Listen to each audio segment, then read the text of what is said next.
Caríssimos irmãos e irmãs, vamos dando sequência ao estudo de Atos dos Apóstolos e hoje nós vamos seguindo, partilhando o capítulo 19, né, onde Paulo se encontra, para em Éfeso, sai da Antioquia e para em Éfeso, né, para dar sequência à sua evangelização. A mesma coisa que nós estamos dando sequência aqui, Paulo estava dando sequência à sua evangelização. E nós vamos aprendendo diante disso. Então nós vemos nesse capítulo 19 aquilo que Paulo encontra ali, aquilo que Paulo vai encontrar dentro desse capítulo. Nós vamos no primeiro ato, 3 coisas magníficas, né? Tem outras, mas as 3 importantes é o batismo, né? Sobre o batismo, que vai nos mostrar que o batismo que constitui um cristão é o batismo em nome de Jesus. Depois do batismo, Paulo vai passar por uma confusão do uso e abuso do nome de Jesus. E em terceiro lugar, nós vamos ver a distinção que há entre os milagres do cristianismo e a prática da magia, por alguns charlatães que existiam naquela época. Caríssimos irmãos, o que nós vemos? Que Paulo vem falar para ele que João batizava um batismo de penitência. Ele vem repetindo aquilo que João falou no Evangelho de Lucas, capítulo 3, versículo 16. Veja bem, o que João nos fala? Eu vos batizo na água, mas eis que vem outro mais poderoso do que eu, a quem não sou digno de desatar a correia das sandálias. Ele vos batizará no Espírito Santo e no fogo. Ele vos batizará no Espírito Santo e no fogo. Então, o que nós vamos acompanhando? Que o verdadeiro batismo é em nome de Jesus. É Ele que nos dá o Espírito. É Ele que derrama o Espírito sobre nós. O que ele vai falar em Atos dos Apóstolos? Não vos afasteis de Jerusalém, porque em breve vós sereis batizados no Espírito Santo. Quem que é o Espírito Santo? Terceira pessoa do Espírito da Santíssima Trindade? Não, não é só isso. O Espírito Santo é o amor que Deus derrama sobre nós. É o amor que faz com que Deus nos acolha como membro da sua família, o que nós temos que abrir os nossos olhos. E é isso que acontece aqui com esses que só conheciam o batismo de João, o batismo de penitência. Quando eles são batizados e Paulo lhe impõe as mãos, desce sobre eles o Espírito Santo. E o que vai acontecer? Falavam em línguas estranhas e profetizavam. Veja bem, falavam em línguas estranhas e profetizavam. E profetizavam. Onde que acontece isso? Pentecostes, capítulo 2 do mesmo livro do Atos dos Apóstolos. Quando o Espírito desce em línguas de fogo. Falava em línguas e profetizava. E quantos homens eram lá? 12. Eram 12 os apóstolos. Aqui, quantos homens eram? 12. Ó, a ligação desse pequeno trecho com aquele trecho que estava lá atrás. Como Deus age em um lugar totalmente diferente de Jerusalém. Um lugar que Deus queria que fosse transformado, mudado por Paulo. Para isso Paulo foi escolhido. Eis a missão de Paulo, né? Levar Deus para aqueles lugares onde as pessoas ainda não o conheciam. Uma coisa linda, né? A gente vai vendo a importância do batismo.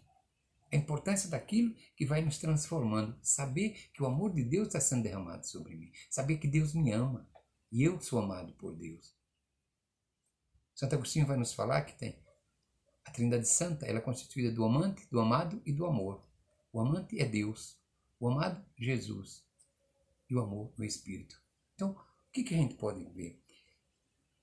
Quando nós participamos, somos batizados, nós participamos da família de Deus. Nós somos herdeiros e co-herdeiros, como vai falar lá em Romanos. Então, o amante é Deus, o amado é você, sou eu. E o amor é o Espírito derramado sobre nós, como o Espírito foi derramado sobre aquele discípulo. Aquele discípulo se tornaria naquele instante, em nome de Jesus, o amado de Deus. Assim também somos nós. Assim também somos nós que precisamos mudar, que precisamos ser transformados por esse amor que Deus tem sobre cada um de nós. E Paulo não parava só por aí. Paulo vai mais além, né? Como vai falando aqui no versículo 8. Paulo entrou na sinagoga e falou com desassombro por 3 meses, disputando, persuadindo acerca do reino de Deus. Mas, como alguns endurecessem e não crescem, desacreditando a sua doutrina, diante da multidão, apartou-se deles e reuniu à parte os discípulos, onde os ensinava diariamente na escola de um certo tirano. Isso durou 2 anos, de tal maneira que todos os habitantes da Ásia, judeus e gentios, puderam ouvir a palavra do Senhor. Interessante. Esse pequeno trecho, ele vai ver que havia uma disputa, houve uma disputa ali por causa das pregações de Paulo. Paulo entrou na sinagoga e falou com desassombro por 3 meses. Falou com desassombro por 3 meses. O que nós vamos encontrando nisso aí? Que houve, alguns judeus não aceitaram a mensagem de Paulo, os ensinos de Paulo. O que Paulo faz? Ele rompe com eles. Ele não quer mais saber, ele não está interessado. Não está interessado, nós vamos sair. Vamos embora. Então ele procura, o tempo que ele ficou lá, ele descobre que é uma escola de um homem chamado Tiranos e ele vai para a escola. Ele é aceito naquela escola. Onde ele fica por quanto tempo? Durante 3 anos? Perdão, durante 2 anos. Né? Paulo fica ali. E durante esse tempo que Paulo fica, ele não ensina só ali para judeus, mas ele ensina a várias pessoas que moravam, que residiam ali em redor de Éfeso, pessoas que vinham da Ásia, como ele vai falando aqui, algumas pessoas que não eram nem judeus, não eram nada, não tinham religião, e todos foram ali, e a palavra de Deus ia crescendo, ia crescendo, ia crescendo. E ali eles ficavam irritados, não gostavam, perseguiam. Nós somos perseguidos quando falamos do Senhor? Claro que somos. Você é perseguido quando fala do Senhor, quando sai para evangelizar? Claro que você vai ser perseguido. Mas Paulo não tinha medo, ele continuava firme. Isso aí vem nos mostrar para que nós não tenhamos medo e continuemos firmes, por causa do abuso das pessoas que usam o nome de Deus em vão. Amém? Outro trecho interessante para nós como é que está?